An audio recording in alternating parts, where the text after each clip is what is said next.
નમસ્કાર વિદ્યાર્થી મિત્રો, સેકન્ડ સેશનમાં વર્ક એનર્જી પાવરના આપણે આજે દાખલાની ચર્ચા કરીશું. હવે પહેલો ક્વેશ્ચન તમને આપેલો છે. અહીંયા લખેલું છે કે એક લોલકના ગોળાનું દળ 50 ગ્રામ છે. લોલકનો જે ગોળો છે એનું દળ 50 ગ્રામ છે અને એવું કીધું છે કે આ ગોળાને આકૃતિમાં દર્શાવ્યા પ્રમાણે સમક્ષિતિજ સપાટી એ પરથી મુક્ત કરવામાં આવે છે. તમે જોઈ શકો એ સ્થાનેથી મુક્ત થઈને નીચે બી સ્થાને પહોંચે છે. તો જો આ લોલકની લંબાઈ 1.5 મીટર હોય અને તે જ્યારે ગતિપથના સૌથી નિમ્નતમ બિંદુ બી આગળ હોય તો ગતિ ઉર્જા કેટલી હશે? તો સિમ્પલ ક્વેશ્ચન છે કે જ્યારે ઉપરના બિંદુએ છે ત્યારે એની પાસે સ્થિતિ ઉર્જા છે, મેક્સિમમ હાઈટ પર હશે ત્યારે એની પાસે સ્થિતિ ઉર્જા છે. અહીંયા જે ઉર્જા છે એ કઈ આવશે? સ્થિતિ ઉર્જા. જ્યારે એ ગતિ કરી અને નીચે પહોંચે ત્યારે એ બધી જ સ્થિતિ ઉર્જા શેમાં ફેરવાઈ જશે? ગતિ ઉર્જાની અંદર, કારણ કે ત્યાં એની પાસે કોઈ જ સ્થિતિ ઉર્જા હોતી નથી. નિમ્નતમ સ્થાન આગળ કોઈ સ્થિતિ ઉર્જા હોતી નથી. તો મારે ગતિ ઉર્જા શોધવાની છે, તો એમ લખી શકાય કે ગતિ ઉર્જા બરાબર સ્થિતિ ઉર્જા half mv² is equal two mgh. કારણ કે બધી જ સ્થિતિ ઉર્જા ગતિ ઉર્જામાં રૂપાંતર પામે. એમની કિંમત 50 × 10⁻³ g10 લઈ લઈએ અને લંબાઈ 1.5 લઈ લઈએ. તો ગણતરી કરતા જે જવાબ મળે છે જવાબ આવશે 7.5 × 10⁻1. કેટલો જવાબ આવશે? 7.5 × 10⁻1 જૂલ. આગળ જોઈએ. એમ દળનો એક કણ r ત્રિજ્યાના વર્તુળાકાર માર્ગે ગતિ કરે છે અને એનો પ્રવેગ kt² જેટલો છે. ત્રિજ્યાવર્તી પ્રવેગ યાદ રાખજો, kt² જેટલો છે. જ્યાં k બરાબર અચળાંક છે અને t સમય છે, તો p અને t વચ્ચેનો સંબંધ શોધવાનો છે. તો પહેલા તો ક્વેશ્ચન સમજી લો કે તમને પ્રવેગ આપી દીધો છે ત્રિજ્યાવર્તી kt². એને અંડરલાઈન કરી દો. ત્રિજ્યાવર્તી પ્રવેગ kt² આપેલો છે. દળ એમ છે, ત્રિજ્યા r છે. તમારે p અને t વચ્ચેનો સંબંધ શોધવાનો, મતલબ પાવર શોધવાનો છે, પણ કયા સ્વરૂપમાં? t ના સ્વરૂપમાં. તો પાવર p બરાબર fv નું સમીકરણ જોઈએ. fv નું સમીકરણ જોઈએ તો પહેલા તો એના માટે સંબંધ દર્શાવીએ. કયો સંબંધ આવશે? તો તમને અહીંયા આપી દીધો છે a બરાબર v²/r. v²/r is equal two kt². a બરાબર v²/r is equal two kt². હવે આ પરિસ્થિતિની અંદર v²/r is equal two kt² નું સમીકરણ જે છે એમાંથી હું આ રીતે પણ લખી શકું. v² is equal two krt². krt². ચલો આનું વિકલન કરીએ. 2 ઘાત આગળ 1 ઘાત ઓછી. v નું t ની સાપેક્ષે વિકલન કરી નાખો તો dv/dt. dv/dt. kr અચળ, t² નું વિકલન એટલે 2r થશે. 2r ને 2t થશે. બે બાજુથી 2 કેન્સલ, dt આ બાજુ આવી જશે. તો v × dv is equal two kt × t × dt. તો અહીંયા લખી શકાય v × dv.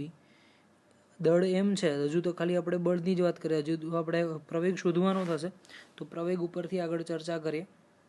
તો અહીંયા લખી શકાય m વડે 2 સાઈડ ગુણો, તો mv × dv/dt is equal two mktr. હવે અહીંયા m × dv/dt એટલે કે શું લખી શકાય? બળ f × v એટલે f × v થઈ ગયું. તો f × v ને આપણે શું કહી શકીએ? ktmr. શું કહી શકાય? ktmr. ફરીથી હું તમને અહીંયા સમજાવી દઉં. સમીકરણની અંદર તમે જોઈ શકો છો આ બાજુ અને પ્રવેગ a કહી દો તો a × v is equal two ktr. m વડે ગુણી નાખું તો આ બાજુ બી m વડે ગુણવું પડશે. તો m a એટલે f × v એટલે p થઈ ગયું. પાવર p બરાબર mktr અથવા તો ktmr. mktr અથવા તો ktmr, જે પણ તમારે યોગ્ય લાગે એ રીતે દર્શાવી શકાય. તો જવાબમાં તમે જો ktmr વાળો જે ઓપ્શન હોય એ સાચો, તો ktmr વાળો ઓપ્શન એ છે, તો તમારો આન્સર એ આવશે. આગળ વાત કરીએ. એક સ્પ્રિંગની લંબાઈમાં 2.5 સેન્ટીમીટરનો વધારો કરતા તેમાં સંગ્રહ થતી સ્થિતિસ્થાપકીય ઉર્જા u છે. સ્થિતિસ્થાપકીય ઉર્જા u છે. જો તેની લંબાઈમાં 5 સેન્ટીમીટરનો વધારો કરવામાં આવે છે, 2.5 નો વધારો કરો ત્યારે u, હવે 5 સેન્ટીમીટરનો વધારો કરું તો સ્થિતિસ્થાપકીય ઉર્જા ખાલી જગ્યા થશે. તો તમને યાદ છે સ્પ્રિંગની સ્થિતિસ્થાપકીય ઉર્જા 1/2 kx² અથવા તો ky² કોઈ પણ લખી શકાય છે. આની અંદર u સમપ્રમાણ y² લખી નાખો. u સમપ્રમાણ y², તો તો u2 ના છેદમાં u1 is equal two y2 ના છેદમાં y1, y2 ના છેદમાં y1 એનો હોલ સ્ક્વેર. તો y2 ની કિંમત 5 છેદમાં 2.5 એનો હોલ સ્ક્વેર એટલે કે 2 નો વર્ગ 4, એટલે જવાબ તમને જે મળશે એ 4 વડે દર્શાવી શકાય છે. તો તમને જે જવાબ મળશે u2 બરાબર 4u, u2 બરાબર શું આવશે 4u. આગળ વાત કરીએ.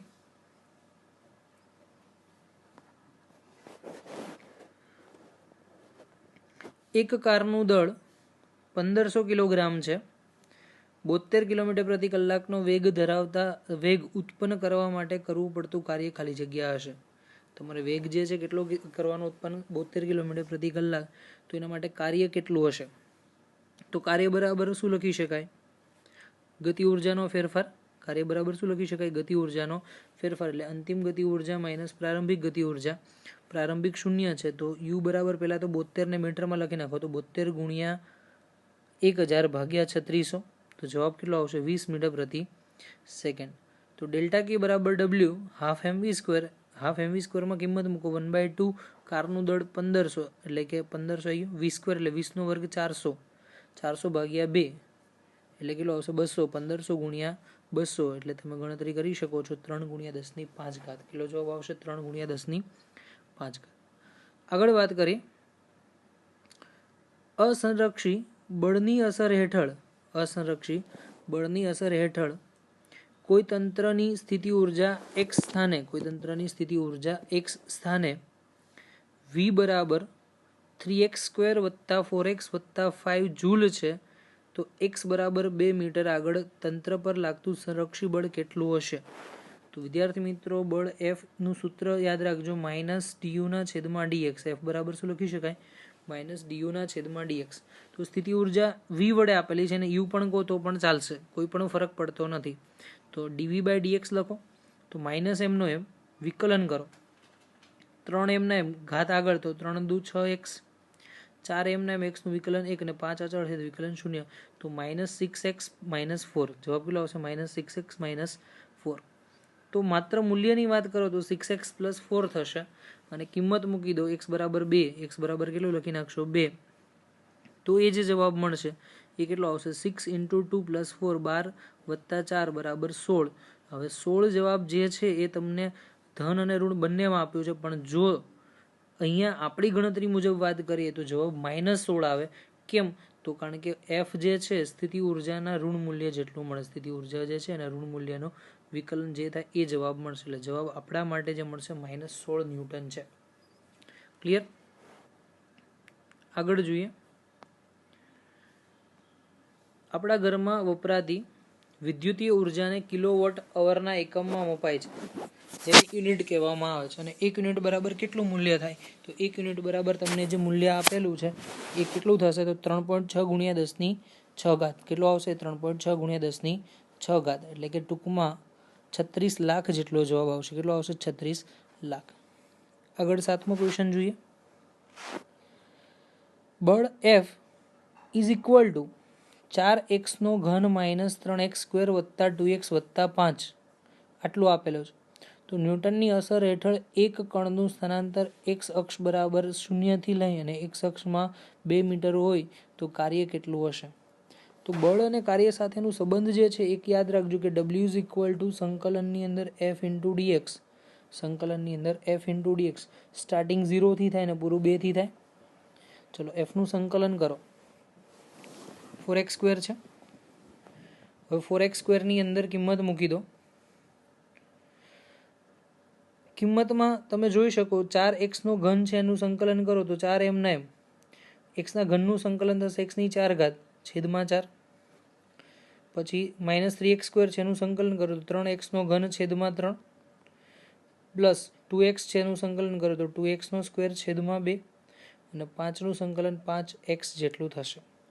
બધામાંથી 4 4 3 3 2 2 કેન્સલ, તો લખી શકાય x⁴ - x³ વત્તા x² વત્તા 5x. 2 ની લિમિટ લખી નાખો, અપર લિમિટ અને lower limit. Upper limit 2, lower limit 0 છે તો મૂકી દો. અપર લિમિટની અંદર બધામાં તો અપર લિમિટ હતી, લોઅર લિમિટ 0 છે એટલે 0 થશે. 2⁴ 16, 2 નો ઘન 8, 2 ની 2 ઘાત 4 અને 5 ગુણ્યા 2 10, તો 16 માઇનસ 8 એટલે 8, 8 વત્તા 4 12, 12 વત્તા 10 22, તો જે કાર્ય મળશે 22 જૂલ જેટલું મળશે. કાર્ય જે મળશે કેટલું મળશે? 22 જૂલ. તો જવાબમાં તમે જોઈ શકો છો કાર્ય 22 જૂલ આવશે. આગળ વાત કરીએ. એક કણ F is equal to 60 I cap વત્તા 15 J cap minus 3 K cap newton બળ લગાડતા વેગ v 2 I cap minus 4 J cap વત્તા 5 K કેપ પ્રાપ્ત કરે છે, તો તે ક્ષણે પાવર ખાલી જગ્યા થશે. F આપી દીધો છે, V આપી દીધો છે, પાવર શોધવાનો છે. તો power P is equal to F into V સદીશ. Fની કિંમત 60 15 માઇનસ 3, Vની કિંમત 2 માઇનસ 4 અને પ્લસ 5. હવે એક્સનો ગુણાકાર એક સાથે, તો 60 ગુણ્યા 2 120, 15 ગુણ્યા 4 60 અને 3 ગુણ્યા 5 15, પણ માઇનસમાં બંને આવશે તો 120 માઇનસ 60 માઇનસ 15 એટલે જવાબ આવશે 45 વોટ. કેટલો જવાબ મળશે? 45 વોટ. 5 2 અને 3 ન્યૂટન બળ લગાડતા y અક્ષની દિશામાં 6 મીટરનું સ્થાનાંતર કરે છે. y અક્ષની દિશામાં 6 મીટરનું સ્થાનાંતર કરે તો પદાર્થ પર બળ વડે થતું કાર્ય ખાલી જગ્યા હશે. તો F is equal to F સદીશ ડોટ ડી સદીશ. ખાલી y નું સ્થાનાંતર છે, x નું નથી. તો 5 2 3 ડોટ 0 6 0. તો ગુણાકારમાં તમે જોઈ શકો કે x નો ગુણાકાર x, y નો y અને z નો z સાથે. તો વિદ્યાર્થી મિત્રો અહીંયા 2 અને 6 નો જ ગુણાકાર થશે એટલે 12. તો કાર્ય જે મળશે 12 જૂલ જેટલું મળે છે. આગળ જોઈએ. 80 કિલોગ્રામ દળવાળા વિદ્યાર્થીએ કેટલા વેગથી દોડવું જોઈએ કે જેથી ગતિ ઉર્જા 320 જૂલ થાય? ગતિ ઉર્જા આપી દીધી છે, દળ આપી દીધું છે, વેગ શોધવાનો છે. તો k બરાબર હાફ mv સ્ક્વેર, તો k બરાબર 320 1/2 m 80 અને v સ્ક્વેરની કિંમત મૂકી દઈએ, શોધવાની છે એટલે સૂત્રનો કરતા કરી દઈએ. તો 2 ગુણ્યા 320 એટલે કે 640 ભાગ્યા 80, 640 ભાગ્યા 80 કરશો એટલે જવાબ તમને મળશે કેટલો? 8 આવશે. તો v સ્ક્વેર બરાબર 8. તો 8નું વર્ગમૂળ ના નીકળે એટલે એનો વર્ગમૂળ આપણે કાઢીએ તો કેટલો જવાબ આવશે? 2√2, કારણ કે 8 બરાબર 4 દુ 8, 4નું વર્ગમૂળ 2 અને 2નું વર્ગમૂળ ના નીકળે તો 2√2. એના પછી એક ગનમાંથી એક બુલેટ ખૂબ જ મોટા લાકડાના બ્લોકમાં મારતા બ્લોકની અંદર 6 સેન્ટીમીટર ગતિ કરે છે અને ત્યાં સુધી તેનો વેગ અડધો થાય. તો તમે જોઈ શકો અહીંયાથી આ બુલેટ અહીંયા આવશે, અહીંયા વેગ ધારો કે v0 છે, 6 સેન્ટીમીટર અંતરે આવશે. કેટલા અંતરે? 6 સેન્ટીમીટર અંતરે. તો વેગ જે છે એ અડધો થાય, v0/2 થાય. હવે એવું કીધું કે વધારાનું વધુ કેટલું અંતર કાપશે તો એ સ્થિર થશે. તો અહીંયા માની લો કે આટલું અંતર કંઈક x કે d તમારે જે લેવું લઈ લે, તો આટલું d અંતર કાપે ને અહીંયા વેગ 0 થઈ જાય, તો એ શોધવાનું છે. હવે આને શોધવા માટેની 2 મેથડ છે. આગળ તમે ચેપ્ટર 3માં જોઈ ગયા હતા એ પ્રમાણે પણ શોધી શકાય છે, સુરેખ પર ગતિના નિયમ પરથી, અચળ પ્રવેગી ગતિના. બીજું કે ઉર્જા સંરક્ષણના નિયમ વડે પણ આ સમીકરણનો ઉકેલ શક્ય બને છે. તો જોઈ લઈએ ઉર્જા સંરક્ષણના નિયમ વડે. હાફ mv0 સ્ક્વેર, પછી અંતિમ ગતિ ઉર્જા v0/2 નો હોલ સ્ક્વેર એટલે શું થશે? Half m v0 square by 2 એનો વર્ગ 4 એટલે mv0 સ્ક્વેર બાય 8 થશે. તો ગતિ ઉર્જાનો ફેરફાર બરાબર કાર્ય, તો mv0 square by 8 minus 1/2 mv0 square is equal to fd. તો ગણતરી કરશો તો જે જવાબ મળે છે -3/8, કારણ કે લસા 4 આવશે, સોરી 8 આવશે. 8 અહીંયા 2 ઓલરેડી છે એટલે તો 4 આવશે, 1માંથી 4 માઇનસ કરો એટલે 3. તો -3 mv0 by 8 is equal to 6f.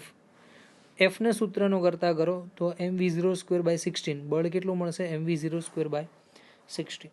પ્રતિપ્રવેગી ગતિ છે. પ્રતિપ્રવેગી ગતિ માટે હંમેશા યાદ રાખજો કે બળનું જે મૂલ્ય છે એ અચળ રહેશે, પણ એ કેવું આવશે? ઋણ. પણ અહીંયા આપણે માત્ર મૂલ્યની જ વાત કરીએ છીએ એટલે માઇનસ પ્લસ વડે દર્શાવવાની કોઈ જરૂર નથી. પણ બેટરલી હું એવું કહું કે માઇનસ વડે દર્શાવે તો કન્વિનિયન્ટ રહેશે. ઓકે. પછી એમ કીધું કે હવે વેગના ભાગનો અંતિમ ગતિ ઉર્જા તમારી કેટલી થાય? તો તમે લખી શકો કે અહીંયા વેગ હતો એનાથી ફરીથી પાછું કંઈક કાર્ય થશે તો ગતિ ઉર્જા ઇઝ ઇક્વલ ટુ તમને કીધું કે વધુ કેટલું અંતર કાપશે તો વેગ શરૂઆતના વેગથી ચોથા ભાગનો થાય છે. લાસ્ટ પોર્શનમાં 0 નથી કીધું, ચોથા ભાગનો કીધો છે, એટલે અહીંયા ચેન્જ કરી નાખે ચોથા ભાગનો v0/4. તો લખો અંતિમ ગતિ ઉર્જા mv02/16 × 2 એટલે કે mv02/32 માઇનસ એનો પ્રારંભિક વેગ અહીંયાથી ગણો તો mv02/8 is equal two f'(d'). તો આનો લસા તમને જે મળે છે કેટલો મળશે -3mv02/32 -3mv02/32 is equal to f અહીંયાથી લખી નાખો mv02/16 માઇનસમાં ઇન્ટુ d'. હવે કેન્સલ થતા હોય ને સ્ટેપ કેન્સલ કરી દઈએ ચલો. તો mv02 ગયા 16 દુ 32 આ ગયા તો અહીંયા શું થયું 3/2 માઇનસ માઇનસ ગયા તો 3/2 ઇઝ ઇક્વલ ટુ d'. તો વધારાનું જે અંતર છે એ કેટલું કાપશે 1.5 કેટલું કાપશે 1.5 સેન્ટીમીટર. 50 કિલોગ્રામ દળવાળા વિદ્યાર્થીએ કેટલા વેગથી દોડવું જોઈએ કે જેથી તેની ગતિ ઉર્જા 625 થાય. તો સિમ્પલ ગતિ ઉર્જા આપી દીધી છે, આપણે વેગ શોધવાનો છે, દળ આપી દીધો છે તો લખી શકાય ½ mv² is equal two k. તો 2k/m બરાબર v² માટે v બરાબર વર્ગમૂળમાં 2k/m. તો 2 × 625/50 એટલે વર્ગમૂળમાં 25 આવશે અને 25નું વર્ગમૂળ 5 થશે. તો 5 મીટર પ્રતિ સેકન્ડના વેગથી ગતિ કરવી જોઈએ. આગળ એક મોટર પંપને હોજ પાઇપ સાથે જોડેલ છે. મોટી મોટર પંપ હોય અને મોટી જાડી હોઝ પાઇપ હોય એની સાથે જોડેલ છે. 2 મીટર પ્રતિ સેકન્ડના વેગથી પાણી પાઇપમાં દાખલ થાય છે. 2 મીટર પ્રતિ સેકન્ડના વેગથી પાણી પાઇપમાં દાખલ થાય છે અને બહાર નીકળે છે. તો પાઇપની એકમ લંબાઈ દીઠ 100 કિલોગ્રામ પ્રતિ મીટર પાણી રહે છે. એકમ લંબાઈ દીઠ જે પાણી છે કેટલું છે 100 કિલોગ્રામ પ્રતિ મીટર છે. તો મોટર એન્જિનનો પાવર કેટલો હશે શોધવાનો છે. તો પાઇપમાં 1 સેકન્ડમાં વહેતા પ્રવાહનું દળ m/t. પાઇપમાં 1 સેકન્ડમાં વહેતા પ્રવાહનું દળ m/t. તો capital M is equal two small m/l ગુણ્યા મેં શું કર્યું t/t મતલબ કે t વડે ગુણાકાર કર્યો અને t વડે ભાગાકાર કરી દીધો. તો અહીંયા કોન્સેપ્ટ જે છે એ આ રીતે દર્શાવી શકાય. સમીકરણ જો capital M is equal two small m/t l વડે ગુણાકાર કરો l વડે ભાગાકાર કરો. આ l/t ને શું કહેવાય વેગ કહેવાય. તો mv/l કહેવાય mv/l. તો અહીંયા લખાય કેપિટલ M બરાબર mv/l. પાવર એટલે કે એકમ સમયમાં વહેતા પાણીની ગતિ ઉર્જા. એકમ સમયમાં વહેતા પાણીની ગતિ ઉર્જા તો ½ mv². શું લખી શકાય ½ mv². એમની કિંમત લખી નાખો mv/l ઇન્ટુ v² એટલે mv/l 1/2 mv/l. બધી જ કિંમત તમને આપી દીધી છે 1/2 m/m. પછી એમની કિંમત 100 છે m/l 100 છે અને v/ઘન લખશો એટલે 2/3 8 થશે. 8/2 એટલે 4 4 × 100 એટલે 400. તો પાવર જે મળશે 400 વોટ મળશે. પાવર જે મળશે કેટલો આવશે 400 વોટ. આગળ વાત કરીએ કણ પર બળ લગાડવાથી તેનું સુરેખ અંતર ડી આકૃતિમાં બતાવ્યા પ્રમાણે બદલાય છે. જે સુરેખ અંતર છે એ આકૃતિ મુજબ બદલાય. કણનું 12 મીટર સ્થાનાંતર થાય તે દરમિયાન કાર્ય ખાલી જગ્યા થશે. 12 મીટર સ્થાનાંતર થાય તો કાર્ય ખાલી જગ્યા હશે શોધવાનું છે. તો બેઝિકલી હમણાં આગળ બી કીધું કે જ્યારે એફ વિરુદ્ધ ડીનો આલેખનું ક્ષેત્રફળ શોધી નાખો એટલે કાર્ય મળે. તો તમે જોઈ શકો એક પોર્શન આ બીજો પોર્શન આ. તો આ બેનું શું કરવાનું છે સિમ્પલી એનું ક્ષેત્રફળ શોધવા માટે આપણે ગુણોત્તર મતલબ કે ક્ષેત્રફળ શોધી નાખો. તો એક ચોરસ છે તો 1/2 પાયો ગુણ્યા હવે ત્રિકોણ માટે તો 1/2 ત્રિકોણનો પાયો કેટલો આવશે 5. વેધ કેટલાનો આવશે 2નો. લંબચોરસ માટે વાત કરો તો લંબાઈ ગુણ્યા પહોળાઈ એટલે લંબાઈ 4 અને પહોળાઈ 2. 5 + 8 8 ને 5 13. જવાબ કેટલો આવશે 13 જૂલ. આગળ વાત કરીએ 15 નંબરનો ક્વેશ્ચન. 2 કિલોગ્રામ દળ ધરાવતા એક કણ પર 3i વત્તા 4j ન્યૂટનનો 3i વત્તા 4j ન્યૂટનના સમાન બળ લાગે છે. આથી કણની સ્થિતિ 2i વત્તા k મીટરથી સ્થિતિ 4i cap plus 3j cap plus k cap metre જેટલું સ્થાનાંતર થાય તો કણ વડે થતું કાર્ય ખાલી જગ્યા હશે. કણ વડે થતું સ્થાનાંતર ખાલી જગ્યા હશે. ઓકે, હવે સ્થાનાંતર શોધવા માટે પહેલા સ્થાનમાં થતો ફેરફાર જોઈએ. સ્થાનાંતર માટે સ્થાનમાં થતો ફેરફાર r2 માઇનસ r1. r2 4 3 1 આપેલા છે. r2 જે છે 4 3 1 આપેલા છે અને r1 જે છે એ તમને કેટલો આપેલા છે 2 અને 1, મતલબ કે -2i કેપ અને -k કેપ. કારણ કે યાદ રાખજો કે અહીંયા k કેપમાં છે અને x કેપમાં છે, અહીંયા xyz ત્રણેયમાં છે. 4 3 1 -2 -1 એટલે કે 2i પ્લસ 3j. જવાબ જે મળશે કેટલો આવશે 2i પ્લસ 3j. ઓકે, આપણે અહીંયાથી જોઈ લઈએ. 4 માંથી 2 જાય, 3 માંથી કઈ જ નહીં એટલે એમનું એમ, અને કેની જગ્યાએ 1 માંથી 1 જાય તો 1 માંથી 1 શૂન્ય થશે. આ 1 2 વધશે અને આ 3 વધશે એટલે કે 2i કેપ વત્તા 3j કેપ. તો કાર્ય w બરાબર f into delta R. w બરાબર f into delta R. f તમને આપી દીધું 3 અને 1 અને ડેલ્ટા આરની કિંમત આપી દીધી છે 2 અને 3. 3 દુ 6 અને 3 એકા 3, 6 અને 3 9. તો w ઇઝ ઇક્વલ ટુ 9. 2 સમાન સ્પ્રિંગો p અને q ના સ્પ્રિંગ અચળાંક અનુક્રમે kp અને kq એવા છે કે kp is greater than kq. તો તેઓ પ્રથમ કિસ્સામાં a માં સમાન લંબાઈનો વધારો અને બીજા કિસ્સામાં b માં સમાન બળ લાગે તો બંને કિસ્સામાં સ્પ્રિંગ વડે થતું કાર્ય wp અને wq હોય તો એમની વચ્ચેનો સંબંધ શોધવાનો છે. તો અંડરલાઈન પોઈન્ટ કરી દો કે બે સ્પ્રિંગ pq છે, kp અને kq એના સ્પ્રિંગ અચળાંક છે, kp is greater than kq છે. બંને કિસ્સામાં એમાં સમાન લંબાઈનો વધારો થાય છે, બીમાં સમાન બળ લાગે છે. એની અંદર સમાન વધારો, બીની અંદર સમાન બળ. બે કિસ્સા છે અને બી. તો બંને કિસ્સામાં સ્પ્રિંગ વડે થતું કાર્ય wp અને wq છે. તો એ બંને વચ્ચેનો સંબંધ શોધવાનો છે. તો પહેલા તો વાત કરીએ કે સમાન વધારા માટે તો wp divide by wq is equal to 1/2 kp into x square divide by 1/2 kq into x square. x square ગયા, 1/2 ગયા તો kp ના છેદમાં kq. તો kp બાય kq નો ગુણોત્તર 1 કરતાં વધારે મળે એટલે wp is greater than wq. તો પહેલી કન્ડિશનમાં wp is greater than wq. તો એવા ઓપ્શન કયા છે? આ એક જ છે, તો ઓપ્શન સી જ આવશે. નીચેની ગણતરી કરવાની જરૂર ના પડે. એમ છતાં બી આપણે જોઈ લઈએ, બંનેના બળ સરખા છે. તો f1 બરાબર f2 બરાબર f. તો લખી શકાય w is equal to f square by 2k. સમીકરણ છે f સ્ક્વેર બાય શું મળશે 2k. તો f સમપ્રમાણ 1/k. તો વ્યસ્તમાં લખી નાખો wp upon wq is equal two kq upon kp. તો આ ગુણોત્તર તો લેસ ધેન 1 મળશે. તો લેસ ધેન 1 મળે તો wp લેસ ધેન wq. તો એના માટે ઓપ્શન સી પરફેક્ટ તમને અહીંયા આપી જ દીધો છે, જેમાં કોઈ જ ફરક પડતો નથી. યાદ રાખજો કે જ્યારે સ્થાનાંતર સરખું હોય ત્યારે ડાયરેક્ટ જ ગુણોત્તર લખી નાખો અને એની અંદર x જ આવવું જોઈએ.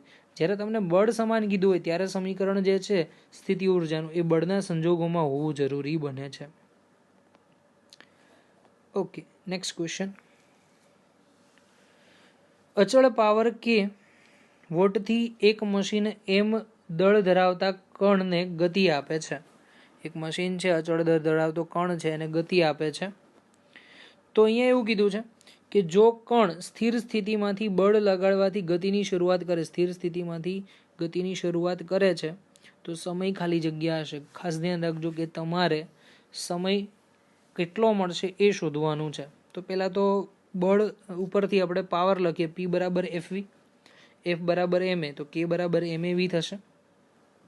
હવે k બરાબર mav ની અંદર આપણે અહીંયા વિકલન કરીએ તો વિકલન કેટલું થશે? k બરાબર આપણે શું લખી શકાય એના સ્વરૂપમાં? તો mv dv ના છેદમાં dt, mv dv ના છેદમાં dt, કારણ કે a બરાબર dv બાય dt. તો જો આ મેં અહીંયા લખી દીધું તો k m છેદમાં આવશે, dt ગુણાકારમાં આવશે, તો k into m into dt બરાબર v ઇન્ટુ dv લખી શકાય. ફરીથી કહું, આ dt ગુણાકારમાં m છેદમાં, તો k upon m into dt is equal to v into dv. ચલો સંકલન કરીએ તો સંકલન શું થશે? k by m bar, t નું સંકલન dt નું સંકલન t થશે, વી ઇન્ટુ ડીવીનું સંકલન v²/2 v²/2 વીને સૂત્રનો કરતા કરો તો 2 ઉપર તો 2k m ઇન્ટુ ટી આખાનું વર્ગમૂળ તો વીની કિંમત તમને મળી ગઈ વર્ગમૂળની અંદર 2k/m ઇન્ટુ ટી.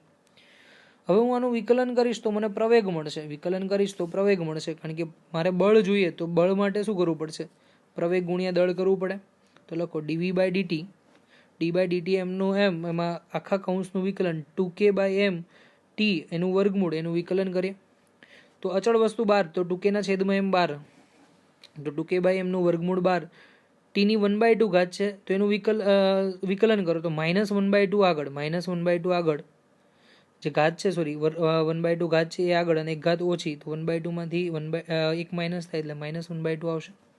તો તમે અહીંયા જોઈ શકો છો 2k/m એની 1/2 ઘાત તો હતી જ અને 1/2 સંખ્યા અચળ જે છે એ 12 આવી અને ટીની -1/2 ઘાત તો તમારું જે બળનું સમીકરણ મળશે F = ma તો m ગુણ્યા 2k/m એની 1/2 ઘાત અને ઇન્ટુ 1/2 ને ટીની -1/2 ઘાત અહીંયા m ઘાત અને અહીંયા 1/2 ઘાત એટલે કેન્સલ એટલે અંશમાં રૂટ m થઈ ગયું તો mk/2 એનું વર્ગમૂળ અને ઇન્ટુ કારણ કે આ 2 2 બી કેન્સલ થવાના જ છે તો એ 2 2 કેન્સલ થાય એટલે છેદમાં 2 એનું વર્ગમૂળ રહેશે તો t⁻⁻² તો ટીની કેટલી ઘાત પર આધારિત છે -1/2 અને આગળ સંખ્યા કેટલી તો mk/2 અને ટીની -1/2 ઘાત ટીમાં બધામાં -1/2 છે જ ખાલી ફરક છે કે કૌંસમાં કેટલું પદ છે તો એ પદ મળે છે mk/2. આગળ જોઈએ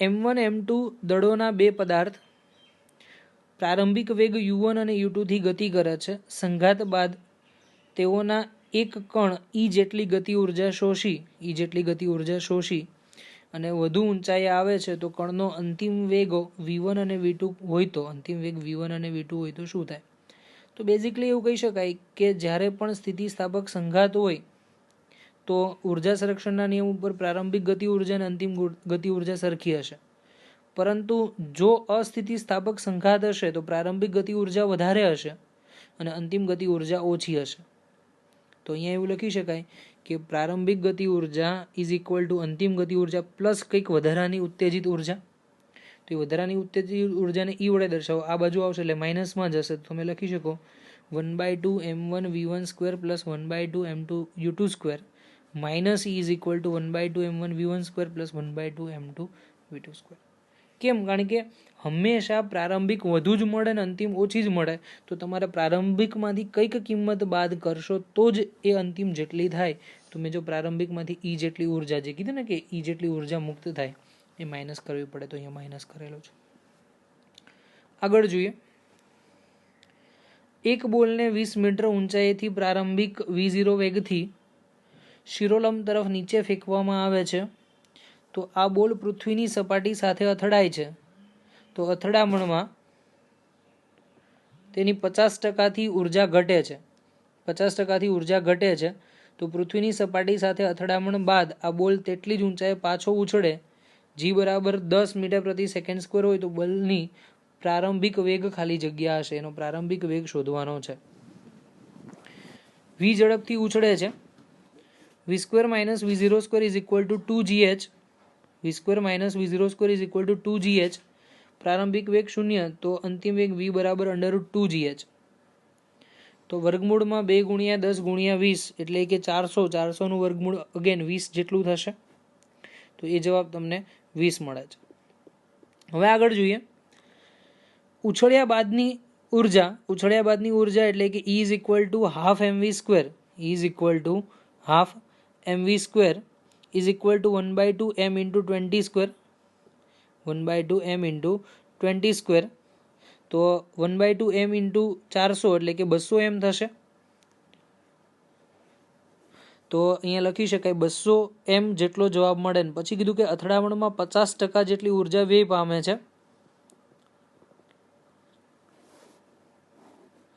તો 50% જેટલી ઉર્જા વ્યય પામે તો બોલની ઉર્જા 400 m જૂલ હશે કેટલી ઉર્જા મળશે 400 m જૂલ કારણ કે તમને 50% તો વ્યય પામી ગઈ તો 1/2 mv0² + mgh = 400 m તો અહીંયા તમે જો કિંમત મૂકો તો v² બધામાંથી m કોમન અને કેન્સલ, v0² ને સૂત્રનો કરતા કર્યો 2 ગુણાકાર એટલે 800 - 2gh, 800 - 2gh તો 800 - 2 × 10 × 20 તો 800 - 400 બરાબર જવાબ આવશે 400 અને 400 નું વર્ગમૂળ 20.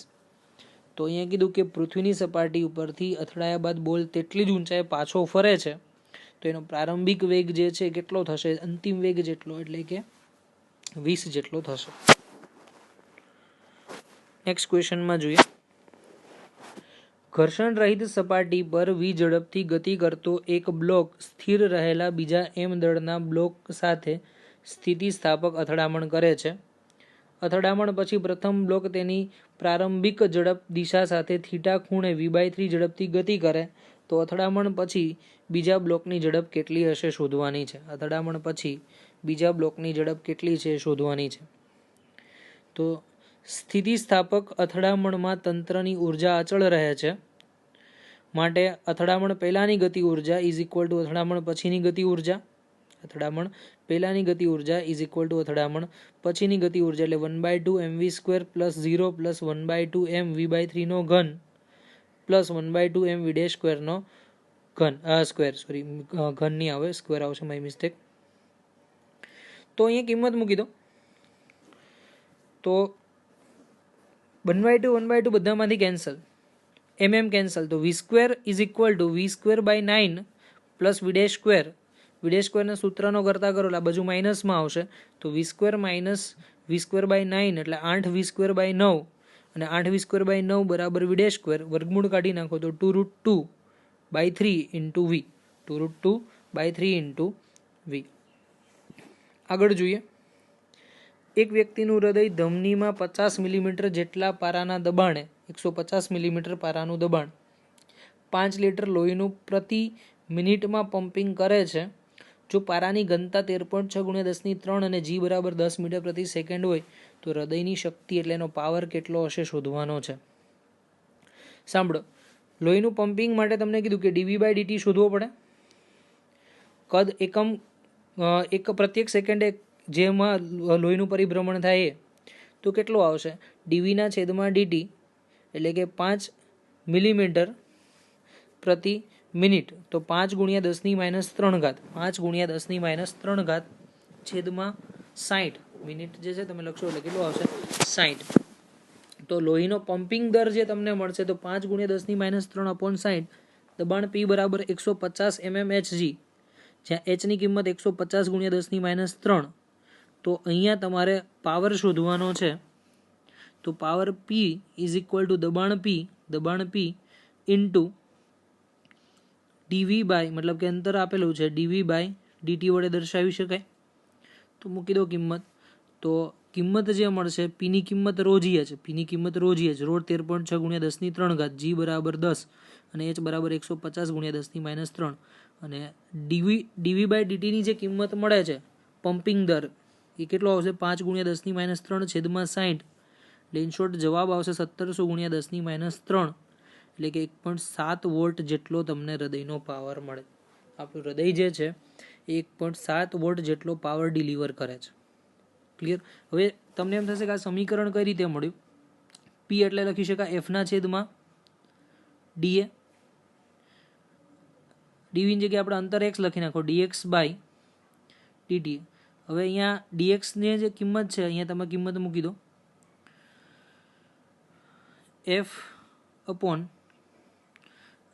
એનું જે ક્યુબિક છે, ક્યુબિક એટલે dx ને કદ માટે લખી નાખ્યું, કદ આવશે dv, અહીંયા dv લખી નાખો તો dv બરાબર આવું લખી શકાય dA × dx છેદમાં dA × dt, dA cancel, dx/dt એટલે v, f × v એટલે તમારો પાવર મળી ગયો.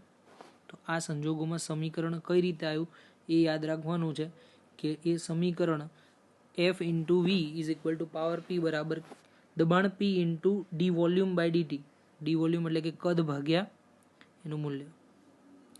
22મો ક્વેશ્ચન જોઈએ, 1 કિલોગ્રામ દ્રવ્યમાનના કોઈ એક પદાર્થ પર સમય આધારિત બળ આપેલું છે 2ti + 3t2j, જ્યાં i અને j અનુક્રમે x અક્ષ અને y અક્ષની દિશામાંના એકમ સદિશો છે તો t સમયે કેટલો પાવર મળશે શોધવાનું છે. તો બળ F આપી દીધું છે, એના ઉપરથી આપણે પાવર શોધવાનો છે. તો F ઇન્ટુ વી વેગ શોધી નાખો એટલે જવાબ મળી જાય. લખી નાખો. તો F is equal to 2t i cap વત્તા 3t સ્ક્વેર જે કેપ એ બરાબર એફના છેદમાં એમ. તો એમની કિંમત તો એક જ છે એટલે તમારો 2ti કેપ વત્તા 3t સ્ક્વેર જ થશે. વેગ v બરાબર a ઇન્ટુ dt પ્રવેગનું સંકલન કરી નાખો. તો 2tm નો એનો વર્ગ કરશો એટલે 2t સ્ક્વેર બાય 2 અને 3t નો ઘન બાય 3. 3 3 કેન્સલ 2 તો ટી સ્ક્વેર આઈ કેપ વત્તા ટી નો ઘન જે કેપ. તો વેગ v ની કિંમત મૂકી દો. તો ટી સ્ક્વેર આઈ કેપ વત્તા ટી નો ઘન જે કેપ. ટી સ્ક્વેર આઈ વત્તા ટી નો ઘન જે કેપ. p બરાબર fv. p બરાબર fv. તો f ની કિંમત 2t i plus 3t square જે મલ્ટીપ્લાય વિથ v ની કિંમત ટી સ્ક્વેર આઈ વત્તા ટી નો ઘન જે. ગુણાકાર કરો.